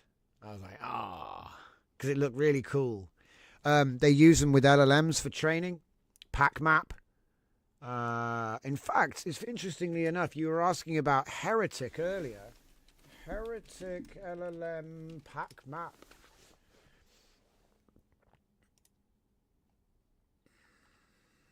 Where is it? There it is. So that was what I was trying to get for our music trainer. I thought, ooh, that's cool. I wonder if we could apply that to our music trainer, because this is essentially showing two different types of prompts after looking at residual vectors. And I thought if there was any time we'd be able to extract some vectors from the models we work with, it would be during training. And he seemed to want to do it, but it doesn't work yet. So it's sort of like all the stuff's there. It's probably got like a comma or a slash in the wrong place. I'll have to go, hey, Opus, check your work again. And he'll say, oh, sorry, boss, you know. But yeah, this is a really interesting visualization of the vectors. And it's actually generated one image at a time, and then they animate it later. So it's not a GIF or a WebM or a video. It is a sequence of images. You can see the number. Hang on. You can see the number in the bottom right corner. I was covering it with my bloody Christmas tree. We're going to have to defrost my desk by next week, I think, guys. All right, so let's finish it off with a little bit of the art stuff. Where is it? So recently I've been working on the project with the Heavens. What's it called? Dragon's Heaven. Yeah, Dragon's Heaven. We got a whole bunch of stuff that we put together for the Dragon's Heaven. And obviously I was doing all of the artwork for the audio stuff we're doing today, which is kind of fun. But this is a combination of it's Araki, so JoJo's Bizarre Adventure, Nihei, so Blam, Knights of Sidonia, and then Dragon's Heaven last, right? So I'm actually using 3 agentic processes to generate the image, right? With a reference as well, which is a special way of capturing the character. Look at that face. Beautiful. But the all of the stuff is there. All right. And whoop. So that gives you, it's accurate to the character, but in a different world. Okay, there's another one and another one. A couple of these you might have seen in the promotions. Then we start using it for that game which we just made. So this is the tank pilot for our Tanks 5. So if I go back to that game, wherever the hell it was, where is it? Tanks 5, what? I go type React. Tanks 5. So when we go into the game, and obviously we built this today, you see in the bottom right corner, there is the character there. Oh, that was good, wasn't it? Hello. Okay, we got an issue with I've got a zoom. It's zoomed in. Right, there we go. I was zoomed in. So you can see there's the character there. She's in the game, right? The other assets that are in the game that you can't see, because obviously the features aren't there. We effectively have, so, different characters from the same forces, right? This is the idea, so they're consistent. Basically different colors. Change the hair color, remove the gun, put the headset, right? So then we have a bunch of different characters in slightly different styles, but they're consistent with each other, yeah? And so then you have all of these different characters for the game, right? So you've essentially just put this thing together. Yeah, it's inspired, heavily inspired by this. A couple of screenshots, right? A couple of screenshots and you're good to go, right? We showed a bunch of stuff, even with the grainy screenshot with the bad VHS. That actually is also good. So let's see if we can just get there. Where are we? Well, some of these, like I said, there it is. So, last things last, if you want to get the Loras are over on the Hugging Face as well. So again, if you go to Mushroom Fleet on Hugging Face, you'll notice we got the WAN Magic M890. Do you know what? Where is the other one? Where's the other one? It's not here. All right, we're going to do that now, and then you can muck about with Dragon's Heaven as well, because it's actually really cool. It's like a Mobius-inspired anime style. It's like 80s anime, but it's Mobius shaded, which is just totally unique. There's nothing else like it. In fact, a lot of people say it's undrawable, and I'll be honest with you guys, a lot of the time Nano Banana can't do it. A lot of the time Nano Banana can't do it, and a lot of the time WAN couldn't do it either, right? But it gets so close. So anyway, it was a good experiment. I actually think it was a success because it does work. It's like you have to kind of, you have to use the systems. You have to use the systems, the prompt enhancers and things like that to align everything because it gets really complicated. That's why it's hard. Can I add a Lora, please? Okay, we're going to call it DXH. Dragon's Heaven. In fact, wait a minute. 88.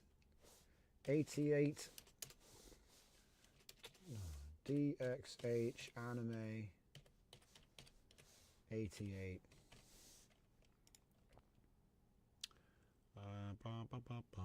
I'm not a big fan of aping other people's keywords, right?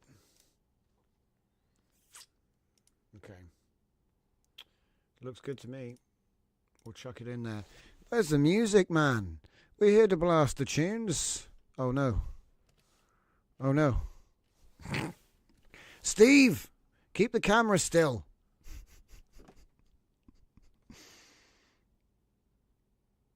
What's going on? Ah, here we go. Music's back. So, DX Channel Magapajube. Let's chuck it up there. Oh man. Running out of space again.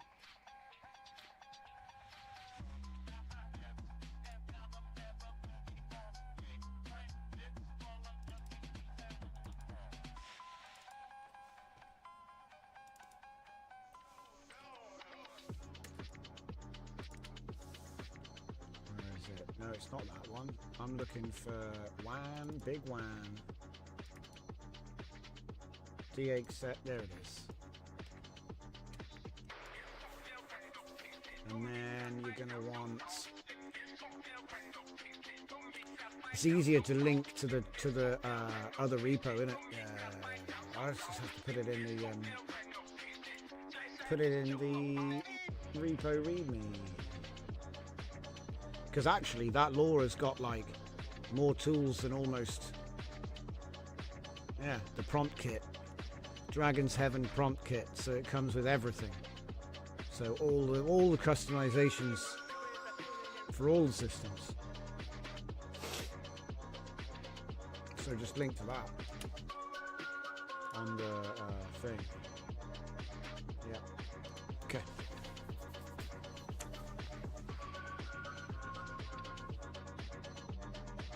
What's the holdup? It's crazy.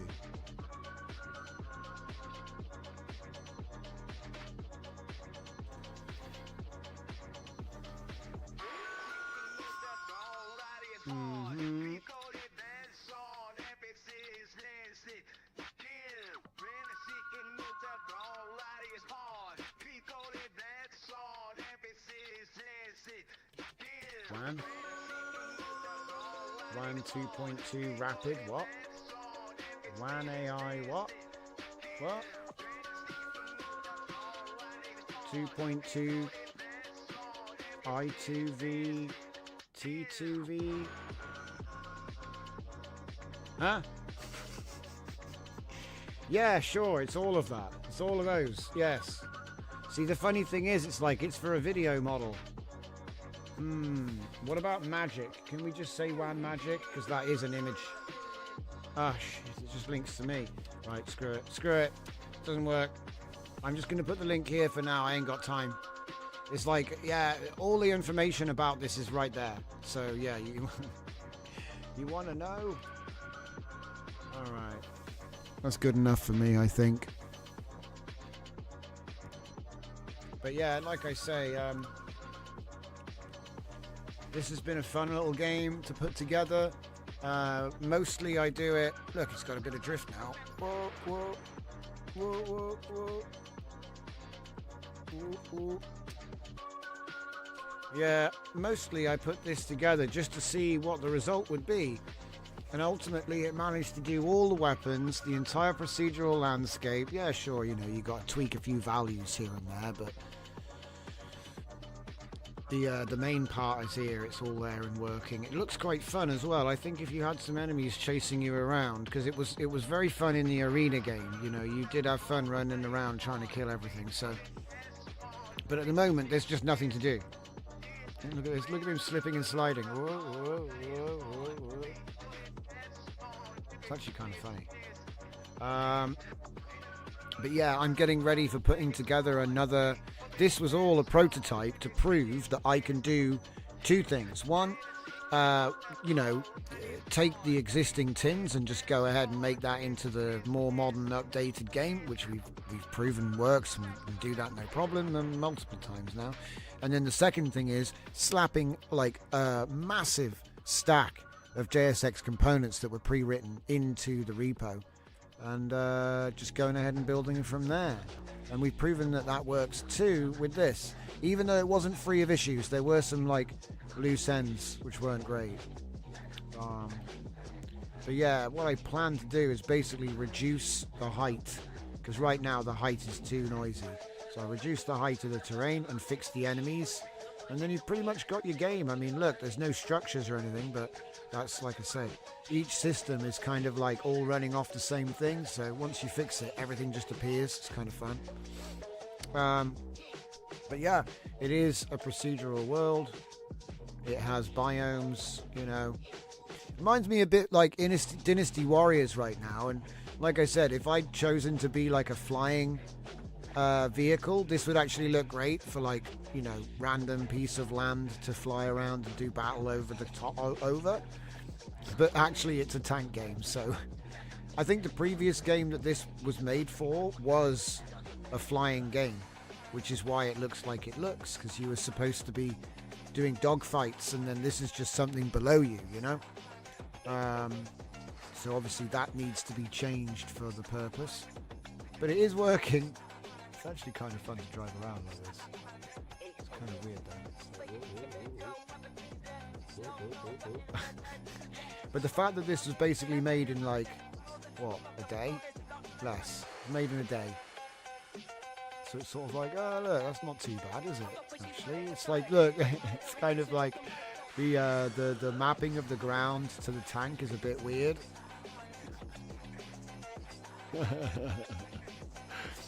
Alright, ladies and gents, thank you very much for watching. We'll be back next Sunday, same time, same place. Take a look at the GitHub for the latest updates, or the inside line for the latest publishers. Watch out for the Substack articles, and the Twitter posts, and the Ko-Fi posts, and the blah blah blah blah blah. Thank you very much, ladies and gents. Enjoy your evenings. I'll see you next week.